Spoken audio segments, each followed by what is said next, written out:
Hello, welcome to another episode of Forgotten Cemeteries of the Pacific Northwest. Quite the hike to get to this hidden gem here. Today we're at Mays Strouts Cemetery, located in Summit, Oregon, and our first Benton County visit, I want to say. Alternative names of the cemetery, Mays or Strouts Cemetery, though it used to be called Mays Burial Ground and then Strouts Burial Grounds in 1872, when a farm was successfully established by that family. The last name Hamar is frequent in this burial ground as well, but not an alternative name. So let's go meet some of the local residents and hear their story. A little history on this hidden gem here. This cemetery is listed as having a start date of circa 1860. Couldn't find an exact year. The Oregon Burial Site Guide says 25 to 100 estimated burials as of November 1984. Find a grave is showing 39 memorials, so a very tiny one. A report from the Oregon Historic Database states, the cemetery appears to be periodically maintained. However, the gravestones themselves are in poor shape. Lots of moss growing on several, and many are tipping. In 1984, there was also like 2 wooden markers, apparently. But I guess we'll see during the tour. I'm based on the state, I'm not sure those are still here, but I guess you never know. Apparently, this cemetery had amazing panoramic views back then, until the trees grew tall. Last burial per Find a Grave entry looks to be 1973. If true, it's been over 50 years of stillness at this cemetery. Relating to Summit, Oregon, very brief write-up, it's on the watershed between Willamette Valley and Yakima River.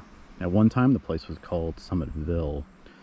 Population in 2023 was 177 to 200 something, so very small community out here. However, you can attend the Summit Summer Festival, held every August.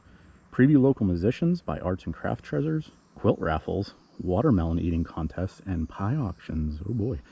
Today, a short quiet visit as we'll meet a popular Oregon pioneer of the 1860s, and that's it for the most part in this quiet one.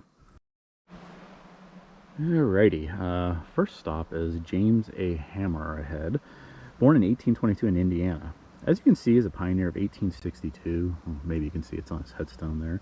But apparently there's another marker out there, a memorial that reads, James A. Hamar. Arrived at Fort Hoskins in 1862, first settled at the head of the Yakima River in 1864, blazed the trail down from Summit in 1865, so guy got around.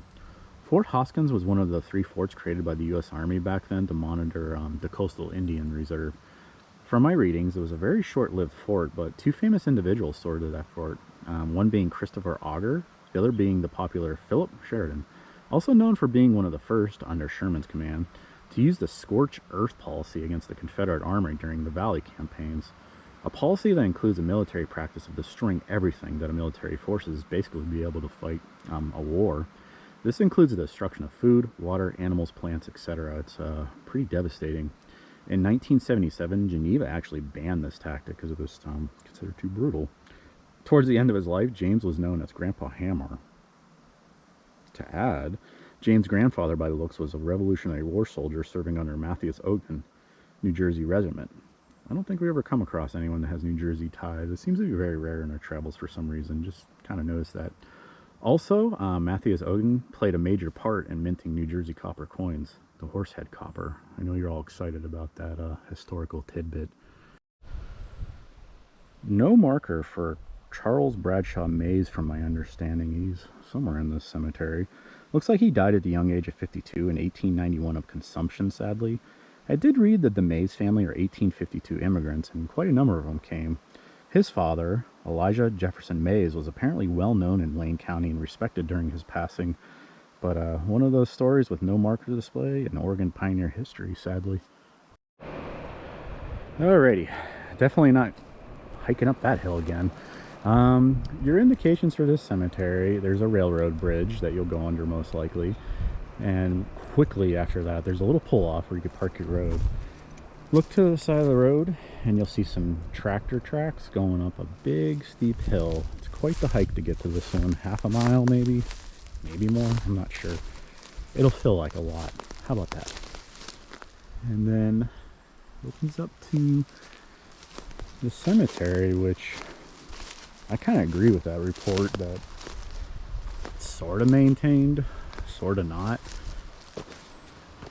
It's very overgrown today in our visit. I'm sure there's poison ivy that I picked up, so tomorrow should be fun. Oh, that's an infant, I believe. 3 months old. Careful if you visit when there's huge overgrowth. There's those little original markers.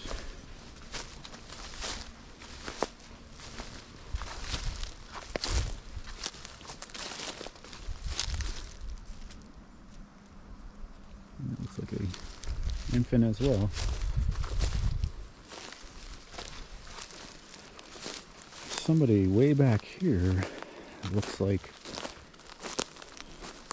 maybe that got vandalized, tipped over, not sure. Cannot read it though. It starts with a G. And as I said a few times, the camera really helps with that. This headstone looks like it's being swallowed by the earth and almost taken by Mother Nature officially.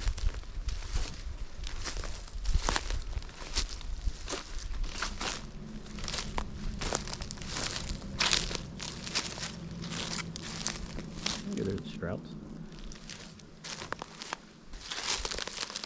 And another one.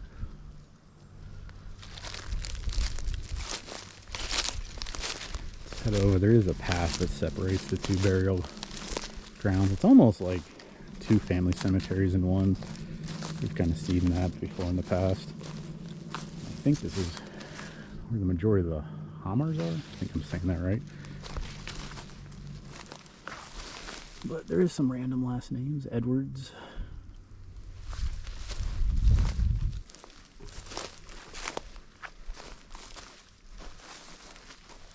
Looks like somebody visited long ago and put American flags down and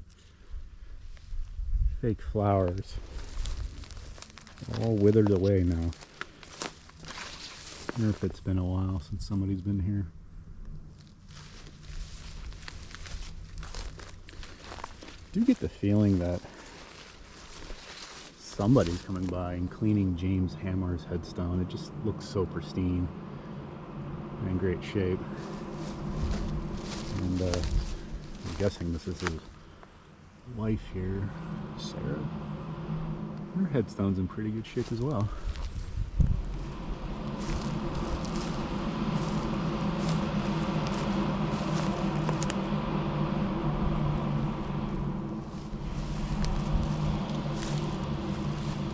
Yeah, like I said, there's some pretty old fake flowers there.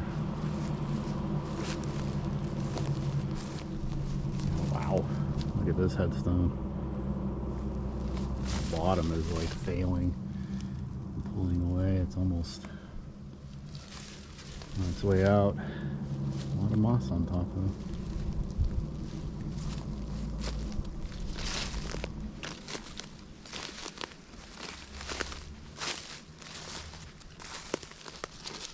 I think that says Vance.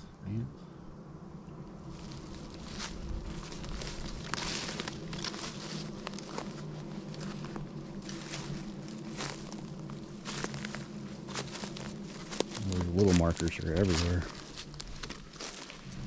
Finally, the biggest memorial in here belongs to Moore, Robert G. Moore. Who's this then? Wife of Godwin.